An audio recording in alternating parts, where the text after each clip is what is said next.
to continue today with just understanding our emotions. We spoke a great deal about acceptance yesterday and taking that first step towards acceptance, seeing what might it be that's causing us to resist acceptance. And this week, our aim is to release any of the blocks that are there around our conditioning towards acceptance and just simply understanding our emotions better. So I was taking a read through some of the messages that all of you sent yesterday.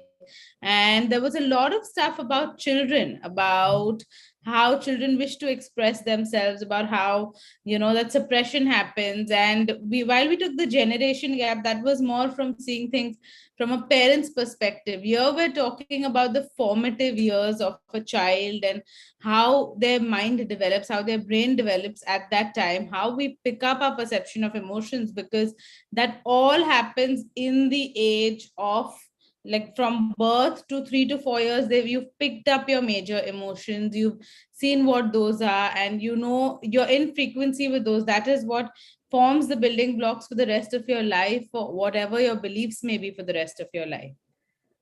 All right. So now we didn't know how many of you had young children or in general would like insight about how we should operate around children, how we should work with children, how we should treat them in their formative years, how we should deal with their tantrums or with their mood swings or not understanding what to do. Because that in itself is also a manifestation of a certain emotion of helplessness that many people feel when they see their child, their grandchild, who they love very much, crying, and they simply don't know what to do. Then out of that concern sprouts our anger, sprouts our sorrow, sprouts anything that comes from there. So if there are a couple of you that are keen on understanding that would like to understand that, because I only received the comments a little while back and all that I read was in the start, at least, because I think that's what we were discussing, was related to children, was related to how, at a point where you don't know what they want, you either just stay silent or you just give in, or you yourself are crying in a corner because you don't know what to do. So if that is something you guys are interested in, please let us know. We'll take that as a topic separately for one of the weeks that is to come. Okay. Today, I would like to know from each of you, as I asked yesterday, what are the emotions that you face in your life that you find difficult to accept, difficult to deal with? So please, the chat is open. I'm going to also open your chat of yesterday. I'll give you all a minute. Share with us what are the emotions or the situations where you find it difficult for yourself to accept the emotion you're feeling in that moment, so that we can speak about it, understand it better, and include it in our release. I'll give you guys a minute while I'm going to look at the messages that you have sent, because I think in the morning everyone's not logged in yet.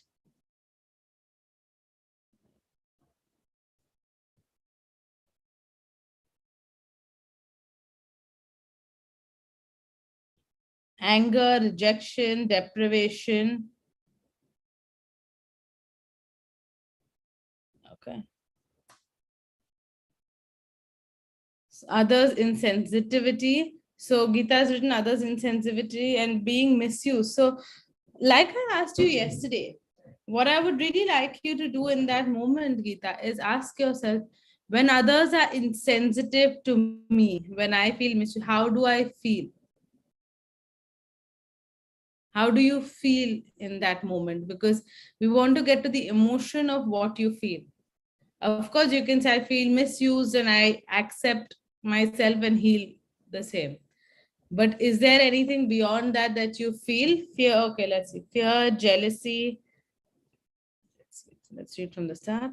Fear, not able to manage things. So frustrated. All right. Fear, jealousy. When I see my children sad, I go into their emotions and feel helpless. Okay. Self-sabotage, self-love, acceptance, sad, hurt, rejection.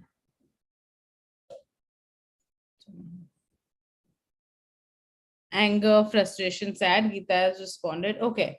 So each of these emotions are then things you can deal with.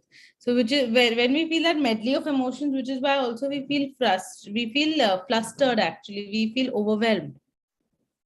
We feel misused and we're feeling so many things at one time that even if anger is not our primary emotions, that ends up being how we respond.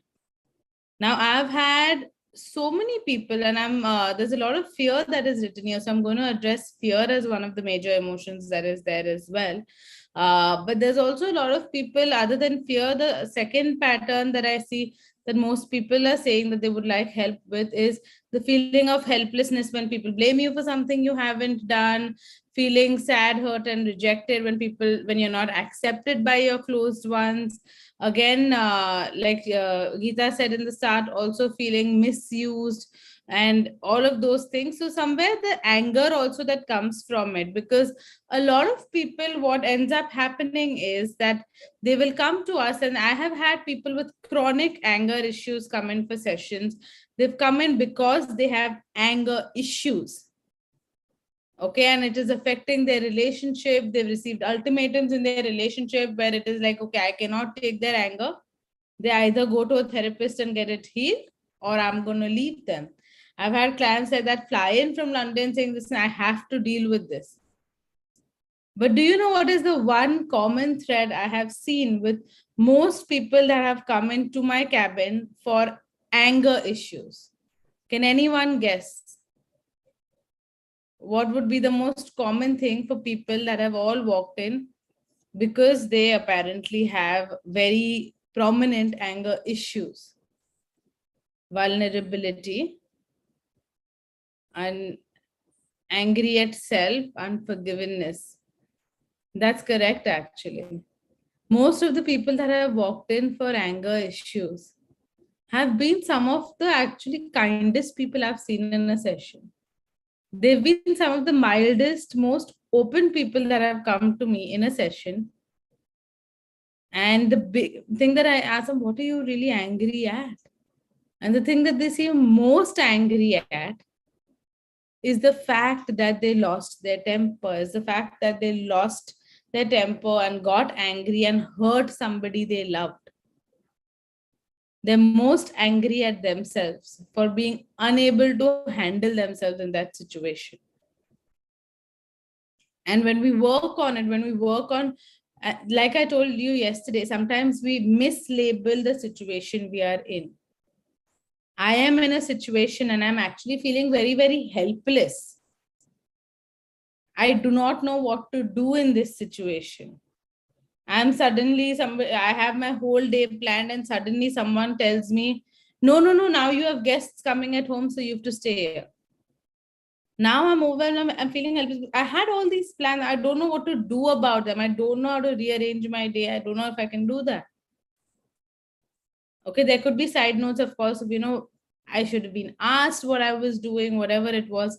With the child, like so many of you messaged as well. The child is crying constantly. Now it's because they don't have a language to express how they're feeling or tell you what is happening. You see a newborn kid, you're 7-month-old, you see a 1-year-old. They might be at a point where they can indicate to you a little bit, maybe what is happening. But like you say, it's a guessing game. You don't know if their stomach is upset. You don't know if they've gotten hurt. You don't know what has happened. They're crying. And it is the helplessness that you might be feeling as a parent or as a grandparent, because you're doing 3 to 4 things. You're seeing if you can burp them. You're seeing if you can give them something to distract them. You're doing everything, but they don't seem to stop crying. And then we go like, will you just stop? Can you just tell me what is happening? We'll see ourselves get angry either at the child or the people around. We start turning on each other. The 3 people who all really, really love that child, and suddenly we be like, what did you do? Why can't you just, handle this? Why can't you just go run and get this for them? Why can't you just go run and get that bottle of milk? And that person is also there just wanting to pacify the child. But now person A is angry at person B. Person B is getting angry because I love the child too, and I'm really doing my best to comfort them, and you're shouting at me. So it is that feeling of helplessness that is there, which might be coming out as anger. When my plans got changed, I'm feeling really sad that I wasn't even asked whether I have any plans, whether I have something to do. So often we'll hear housewives, we'll hear moms, we'll hear fully functioning professionals say that, I am happy to accommodate guests in my house, but I should have at least been asked. My husband made this plan and didn't even ask me. They just assumed that I am available. Now they can go, they're like, okay, I can manage my day, I can do everything. But I feel really sad that I wasn't even asked. That, I've planned this dinner, or I've called these people home, or we are going here. Would it be possible for you to do this? So just because I'm not working in the same job, or I'm not doing that, I should have at least been asked. So it could be that sorrow that is there, which then comes out as anger, where you're like, I can't come. Why didn't you ask me? I don't have time for this. It could come out in any form. So many times when you're feeling really, really angry, 2 to 3 things to do. Ask yourself when you have a little time, when you're back to your senses, because you'll see after you have that outburst, you're fine generally after 5 minutes. You'll reel in it for 5 minutes, and after that, you're all right. You might not show that outside, because now I made this huge show about nothing, because, suddenly I went like, no, I need it. And then I'm just like, cool. It's out of my system. So when you're there though, okay, sitting there and pretending like I'm still angry, okay, do not mess with me. So again, is anger your guard as well? Sometimes the person is not really feeling angry, but they're so tired of being misused, or of being, just people assuming they have all the time in the world, or, being misunderstood, that they now start showing those streaks of aggression as a way of protecting themselves. They should know they cannot mess with me.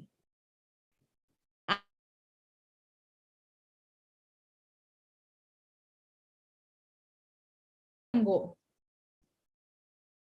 Their child is everyone kind of, the grandparents want to tell you what to do. Everyone wants to tell you what to do. They've never had a say. Now they go like, no, I'm going to stand up for myself this time. I'm going to tell them this.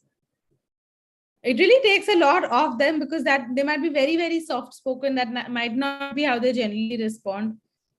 Now they're set on doing that. When you tell them, let's just work on the emotions, so the situation changes. They're like, okay, we'll do that. But in the meanwhile, this time I'm going to stand my ground and say this. And now when as a child, when growing up, you've seen, you might have had that aggression around you. Okay, anger is a very valid emotion that is there. Now, how it is expressed, people want to generally get rid of anger. I want to live without anger, without fear. When we do downloads also, I know what it feels like to live my life without anger, without fear. But we always tell them it doesn't mean you'll never get angry, you'll never get scared. These are base emotions that are there. They are the ones that help us respond the way that we do. Sorrow, fear, anger, they're very necessary emotions. The problem with that comes when they are out of balance. All our emotions need to be in balance with one another, very similar to the hormones you have in your body, very similar to when you're eating a well-balanced meal. The carbs are important, the sugars are important, the fats are important, the proteins are important. If you keep eating protein all day, every day, also it's going to mess with your system. So you need to balance what you're eating. And it could be balanced in a different way if you have a certain fitness goal, if you have a certain situation you're in. So you just have to tweak that balance. When you go to a nutritionist, they might help you tweak that balance. Similarly, all our emotions are also extremely, extremely important. If I'm talking about the primary emotions that are there, we're talking about anger, fear, and sorrow being very, very valid amongst those. There is happiness, love, joy, all of that. But anger, fear, and sorrow are the ones that we generally shun away, which are very, very important. It is that feeling of anger within me, where if somebody is mistreating my child, it is that anger that'll make me stand up and go like, listen, this is not what you're allowed to do with my child. I will not permit this. You will see a lot of very suppressed women also. They might have been suppressed, but if somebody messes with their child, you'll see the lioness like roar over there and go like, this isn't okay. This I will not accept. It's not like, oh, somebody is hitting your child and you're like, I don't get angry. I don't get angry. All is well. It's that anger within you that goes like, how can they hit my child? That goes like, this I will not allow. Most of the success stories, as far as a person transforming their mindset, they come and tell us, when I saw wrong happening to my child, I put my foot down. It is that sorrow that helps you process somebody passing away. That helps you value certain things as well. Like we say, right? Now, if I really love sleeping at night, I don't want it to be night all the time as well. I really love the bright sun, being able to do so much in the day. I still wait for that night's sleep to relax and rejuvenate myself. Day and night are equally important. Light and dark are equally important. Happiness and sorrow are equally important. Imagine if you lost somebody, okay, and you could feel nothing for it. You're just happy, going like, oh, okay, this is great. You lose someone, and you cannot, if you never felt that emotion of sorrow at all. If it was just another day, if it was just life as is, we all heal from sorrow, we all heal from grief, we all come back to what it is. But it is that sorrow that helps us feel that value, that importance of something as well. So even if I, have something I really love and I lose it, I have a change, I'll be like, where is it? I really liked it, I really want it. Very important emotion to help us acknowledge when we actually feel happy. If I didn't have it and I just felt one neutral state of happiness all the time, I may never get to truly enjoy things for what they are, for how much I actually value them, to truly have people valued for what they are. Very similarly, when people are asked as well, right? If you could live 100 years, if you could live forever, if you could be a vampire, you could live forever, would you like it? I mean, I know I wouldn't. What do? You have no end goal. Like you're just going and going and going. I'm never going to age. I'm just going to be around like forever. Just now, even the fact that we feel that urgency of time, right? No, I have to finish it within this day. I don't have all life to finish what I'm doing. So that is why, okay, I have to finish my education by this time. You can keep learning. But we look at setting certain timelines for ourselves and fulfilling those because we go like, okay, time isn't going to wait for me. And we all have a limited amount of time. So we want to maximize it. You go on a trip, you've gone for 3 days, you'll maximize that time there as far as having fun is concerned, as far as meeting people is concerned. You will see when people come from out of town, you end up meeting those friends so much quicker. Because, we have only 3 days that the person is here. So if we are meeting, we have to meet within these 3 days. I mean, I live in Hong Kong. I used to live in UK earlier when I was studying for 3 years. I have a group of friends here. Believe it or not, I mean, when I come down, they all, live within the same city. They don't end up meeting. When it has come down, we all meet. So that's why they're just like, I mean, you're here, we all just end up meeting. It's why we all end up meeting. Because I'm like, listen, I'm here now. Find the time to meet. I'm going after that. I don't have time to meet. Suddenly everyone's meeting, everyone's finding that, because we know that, okay, it is this much time that we have. Otherwise, it's like, you're right here. No, I'll come around to you. I'll meet you. I'll meet you. Okay, we can't meet this week. Never mind. We'll see if we can meet next week. How often do you end up meeting the people that live really close to you? You have a fun place to visit, which is right next to your house. How often do you end up going there? Or you just go like, okay, I can go here anytime. That's literally what is, I can do this anytime. So I'll do it later. But now if I have to plan a whole trip to go there, I'm like, no. If I'm going there, I have to go here no matter what. Similar to that, even our emotions, even our health, I can look at it anytime. I can get healthy anytime. Just now this food is here and it's not going to stay till tomorrow. Just now this cake is for me to enjoy. I can get healthy tomorrow. That's okay. So let me eat this cake. We take it. I mean, my son's right here. I can speak to him anytime. Then suddenly the minute, their kids turn older and all their alarms go crazy in their head and they go like, oh my God, they're going to go away. They're going to go to university. They're going to, get married, do whatever with their lives. They're not going to have time for me now. So let me make sure I have a lot of time for them. Another place your generation gap comes in. When they needed your time, you're like, I have a lot of time. You're right here, no? We'll chill. Not just for children, for spouses as well. Most women, they forget when they become mothers that they have a husband too. So it's like, oh, he is right here. My kids need me just now.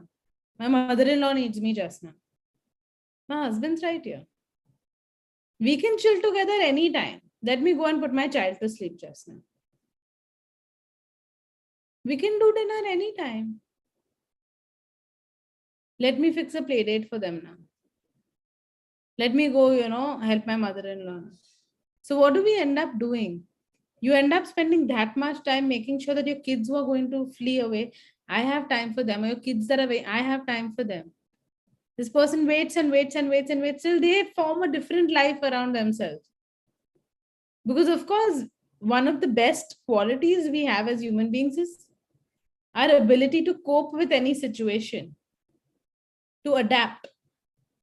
So they adapt that, okay, they're busy from this time to this time. They're going to sleep near the child for all these years. So let me find something else to do. I can wait 1 week, 2 weeks, 1 month, 2 months. Then I decide to create a life around what my new reality is. We all did that for COVID also. We created a life around our new reality. And then when they come back there, they're, oh, okay, now, now my kids don't want to look at me. They're busy. Let's spend time together. Now this mother-in-law isn't around. Let's spend time together. Now they find it difficult to connect because that time has passed. Now they feel like, you changed everything around you and you didn't even tell me. But it was happening while you were there. Now they feel like, I'm waiting here, waiting to talk to you, to have dinner together, but you're out or you're on your phone or you have so many other people you want to meet. What are the things around us that we're taking for granted? Our emotions included. And in that, we're simply losing the momentum that they have. We're simply losing those for what they are. Do we wish to prioritize them? Maybe you cannot prioritize all days of the week. Can I eat healthy thrice in the week then? Can I spend time with my spouse, with my friends, with my children, whoever I might be taking for granted, myself, a little bit as I go then? Is my anger misplaced and coming out of my insecurity, coming out of my helplessness, coming out of my feeling of sorrow? Because I might be going like, I accept my anger, but I mean, anger is not the problem only that you're having. The problem is that you feel really sad. or really undervalued in that relationship. And why is that? So I am working on my anger, and I am, really doing my B rounds around it. I'm doing everything, and it's not going much of anywhere. A person gets really ill. They feel pain, yes. But they feel so much more along with it. We feel helpless. We feel sad. We feel remorseful.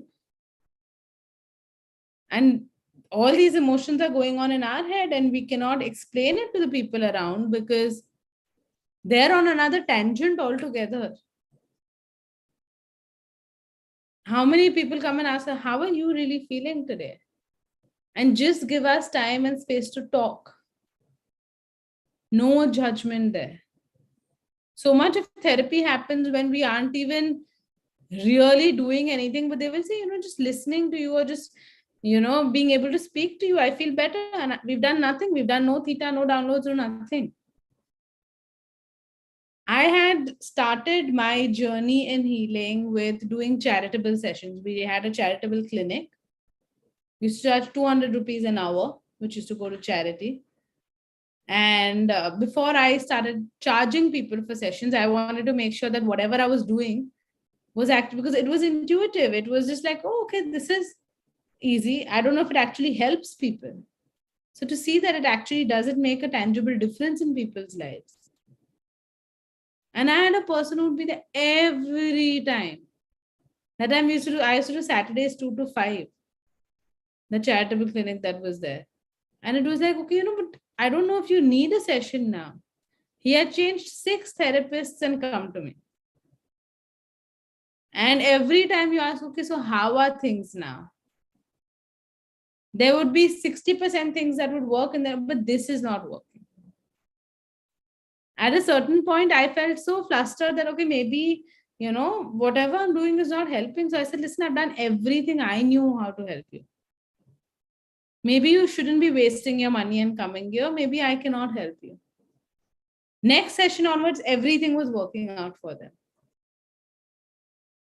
Sometimes they're so hooked to getting to just come there and have someone non-judgmentally listen to them.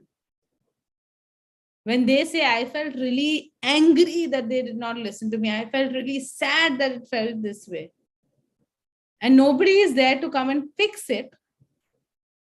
Sometimes you just need to let your emotion out, let your anger out. And you will see within 5 minutes, you'll only be saying, like, I know there's nothing to be angry about. But in that moment, I was so angry at them for doing this. But when people intervene in the middle of you talking and go like, oh, so you must have felt like this. Oh, so then, you could have done this instead. Oh, so you should have told them this, no? Oh, so you should have modified your day and done that. Now you are venting about how, they impose this plan on the last minute. You just want to be heard. No judgment. Your feelings are your own. What you feel is for you to feel and know, not for anyone else to tell you how to feel. And then people will suddenly tell you, but why did you feel angry? Usme gussa karne wala kaun sa cheez tha? There was nothing to get angry about. Why do you feel angry about it? I don't understand.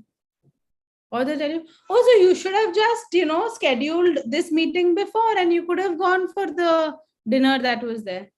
But the whole point is, I'm not stupid. I know I could have done that. But you don't see, I'm not even angry about that. A person is not feeling well and you ask them, how are you feeling? And by the time they finish their first sentence, you ask them, oh, so then what did the doctor say? Oh, so now what? Oh, but then what will happen? Oh, but you can do this. Start having this juice. Start doing this. And you know what? If you are worried about them being ill, they're more worried about themselves being ill. They've probably Googled everything. They probably know all the juices that exist.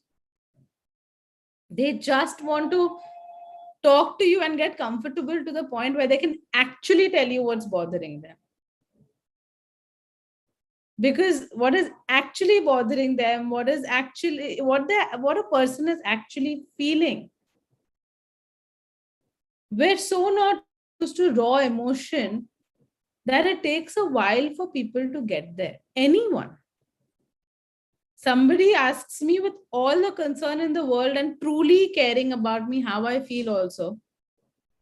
As humans, we've guarded ourselves so much, put so many layers around us that we won't directly go like, so if this situation about dinner happened and somebody says, how do you feel? We won't, the first thing might not be like, I felt so sad that we might be like, no, I mean, I had this whole day planned, but you have to understand, I also have things to look at. We'll give a whole narrative around it till we get to that crux of that emotion.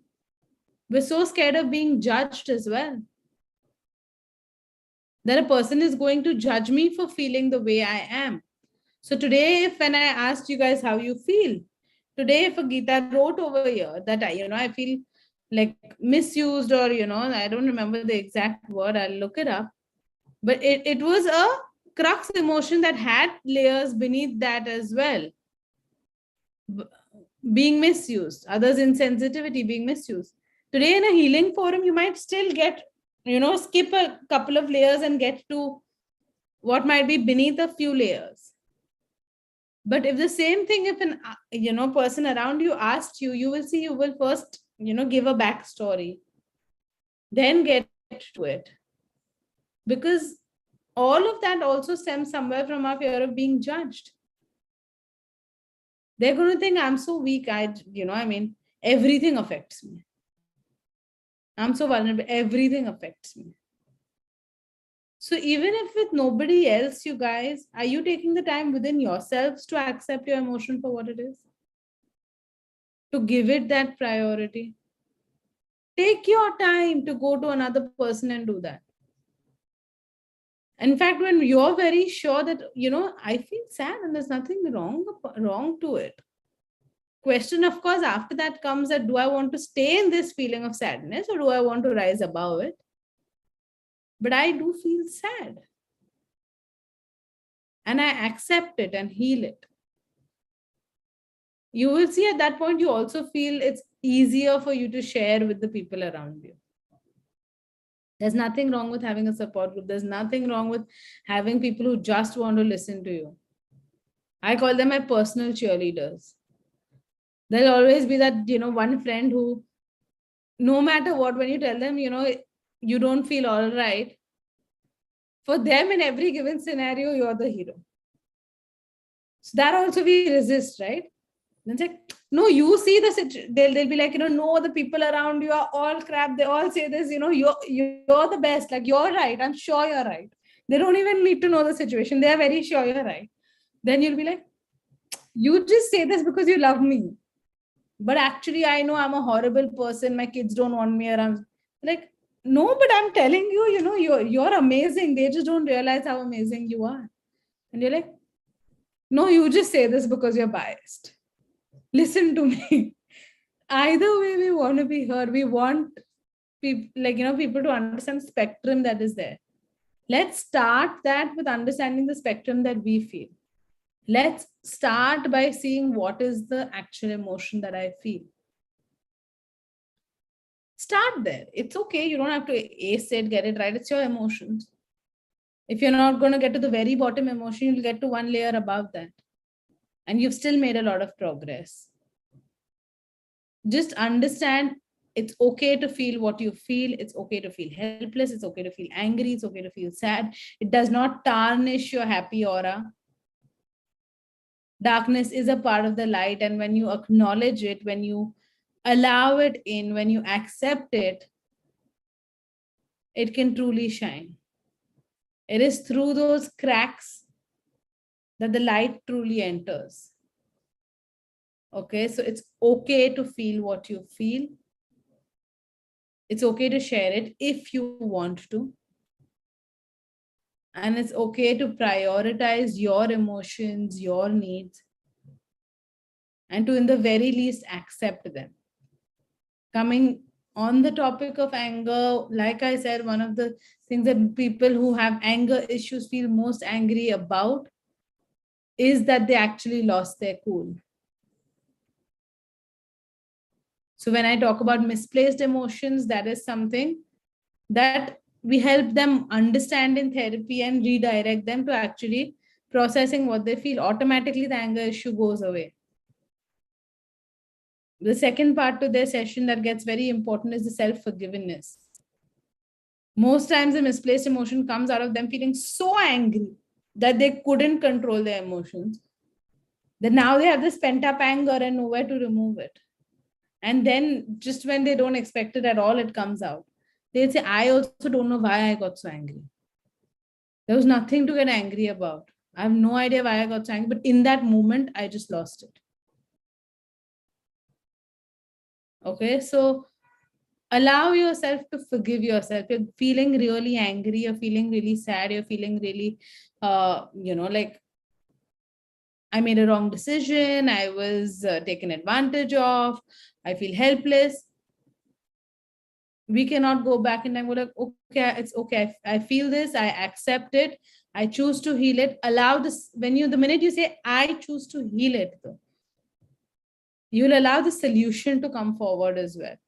Till you go like, I feel sad, I accept, and then you just stay there. You're going to keep wallowing in that sadness, in that anger, in that fear. I can't believe I got so angry. I can't believe I got so angry. You got angry, deal with it, accept it, and then choose to heal it. Okay. I'm seeing a couple of you get quite emotional. Whatever has come up for you is fine. It's come up. If you need to note it down, or in your mind, in your space, even as we're doing the downloads just now, I'm just going to channel whatever comes. Tell yourself, I'm feeling all these things just now. I feel like I didn't prioritize myself. I feel this, I feel this. And I accept and choose to heal it. Okay. So let's see what comes now. Okay. The children thing, this PC who's written, there's Anusha who has written a few things about the children's emotions that are there as well. Please, if that is something that is of relevance to you that you would like to know. The only reason I feel like there's so much that needs to be shared about the things we can learn from children, from kids, any kids. Okay, because we learn tenacity, patience, adaptiveness, ability to learn, innocence, so many things you can learn from children. Anytime a person actually comes for a child's session, you can't tell them that when you see them first. But within half an hour, they realize the problem is not the child, the problem is what the parent is going through. You go to a pediatrician also, a good pediatrician is not somebody who knows how to heal a child. Every pediatrician knows that these are the drops that you give. After a certain amount of time, moms become doctors. They know that this is what my child feels, you give this. A good pediatrician is somebody who knows how to handle the mom. Just now, I really like my pediatrician because no matter, you're like, but they're not eating, but they're crying, but this, you just hear me and I'm like, okay, it's going to be all right.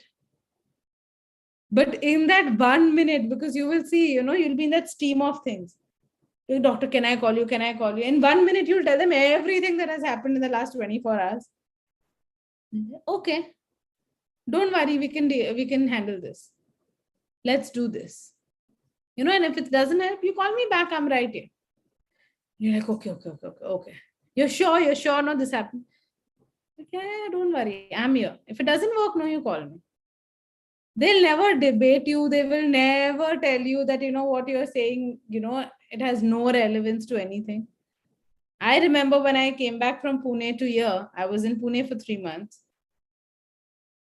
And I called my pediatrician because I'm like, my baby isn't taking milk and they're hungry and I can see they're hungry and they're crying and I don't know what to do and I'm at a function and he was just like, there's something probably upsetting him. Just, give them some clothes and let them settle down with whatever they're. It could be the heat, it could be anything of the travel. Just give them that and then give them that milk. I said, no, but I don't think the milk is suiting them. I don't know what is happening suddenly. Where they're just like, do that. And if they still don't take it, give them these drops, wait for half an hour, then give them the milk. If they still don't take it, I said, no, doctor, but he's crying so much. He's so hungry. What do I do? Like, yes, beta, don't worry. You give them these drops and then you do this. I said, okay, I'll do that. Did it work? Yes, it did. He took the drops, he took the milk, and I was literally like, let's call for a banana, let's call for this. Maybe he'll have this. He's 6 months. What can he eat? What will he be able to digest? It's 9 in the night. What happened? He had those drops, he had the milk, he was fine. So it's always about that. So even for ourselves, where is that point of vulnerability that's coming with kids? There's so much we can learn in the way we parent them and in the way in what we can take inspiration from them. Like I said, if that is of interest to you guys, WhatsApp message it to me because I won't be able to read all the messages here. Okay. But WhatsApp it, and if there's enough of you who are, because I know that a lot of you over here have already had all done with that ordeal, but I feel like there's still a lot of knowledge there. Okay. Then we'll take that up. As of now, let's see what downloads come up.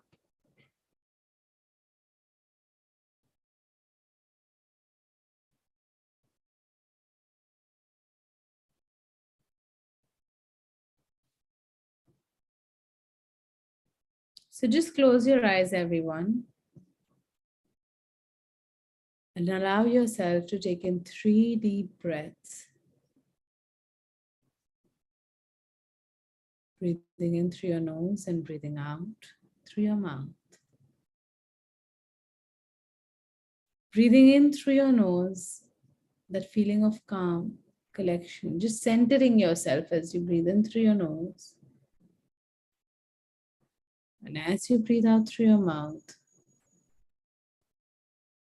letting go of any worries, fears, any of those pressures that are holding you down today. As you continue breathing, going deeper and deeper within your space.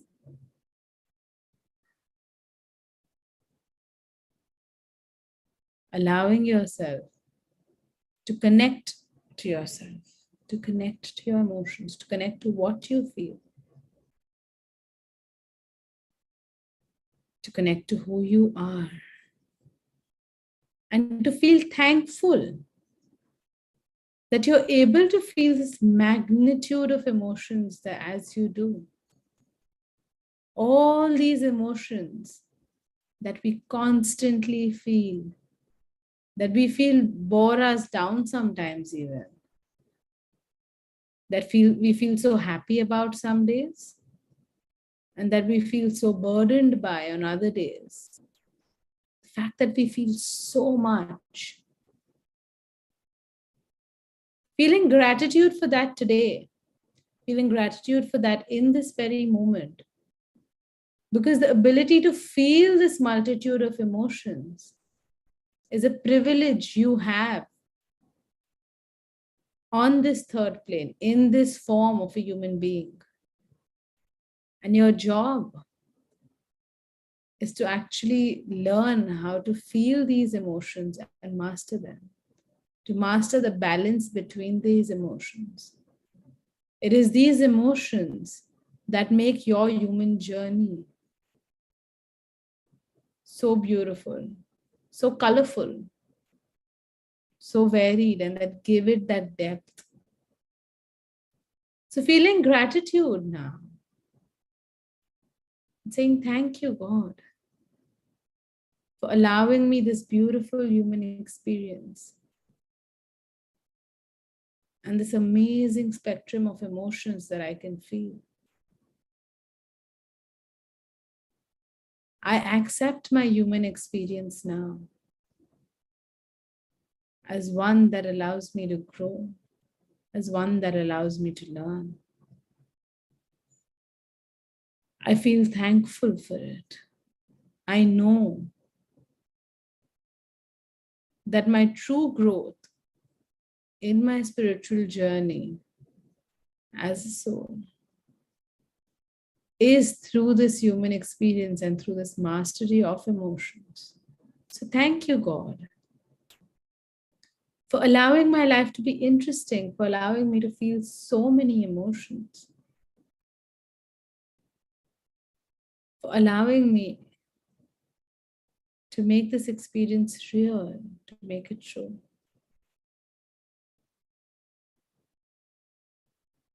And as you go within your body now, let your body know, I accept you for all you are.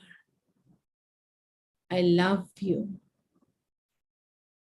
I accept all the emotions I feel, and I'm open to understanding them. Happy to understand my emotions, connect with them, love them, and heal them as needed. They're my emotions, and I love them for what they are. It is safe for me to feel healed within my emotions now, to accept them for what they are, and to learn the beautiful and fine symphony within them, to balance them, and to know that I am a balanced individual, that I allow myself to be in sync with my emotions now. And so it is. And as you say so, as you make this intention, this command out to the universe, see a beautiful golden light enter your space, almost healing it, cleansing it, giving you the grounding that you need today. And you standing there with wide open arms, as you see these beautiful little blobs of color come to you. They could be different shapes, different colors, all representative of your emotions. Each one coming up to you and you simply hugging it for what it is, accepting it, knowing that these are parts of you and your personality, your growth, your journey of spirituality. See that little blob of anger come to you. For me, I see a green pentagon. You could see any color, any shape. See that sorrow, that helplessness, that happiness, that love, that joy. Each of these little blobs coming to you and you simply hugging them, moving forward. And as you accept these emotions that you feel, as you love them, all of them, your anger, your joy, your fear, your frustration, your hatred, your love, your happiness, see as each of these heal you and complete you.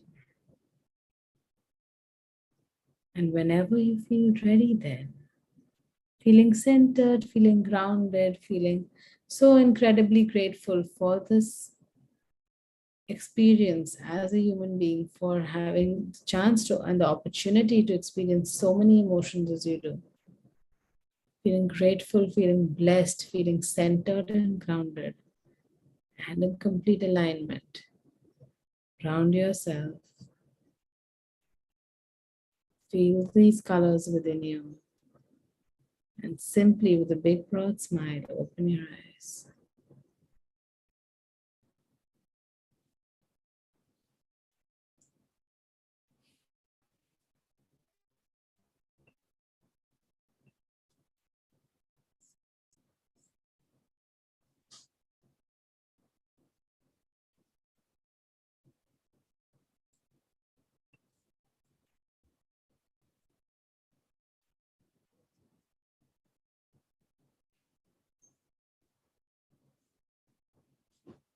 Okay, I was reading your chat. I see most of you back. I know we've been going way above time, but I feel like just going with the flow of things is what I'm doing just now. So I was said today, okay, let's talk about one of the emotions that come up. Let's understand anger. Let's talk about anger. And then there were so many other things that came up as is, but I feel like they're all adding value to what it is, which is why I continue with the same. But as for today, have a beautiful day, everyone. Accept yourself for who you are. You are incredible, and you're allowed to feel whatever it is that you feel. Okay? Have a good day and see you tomorrow.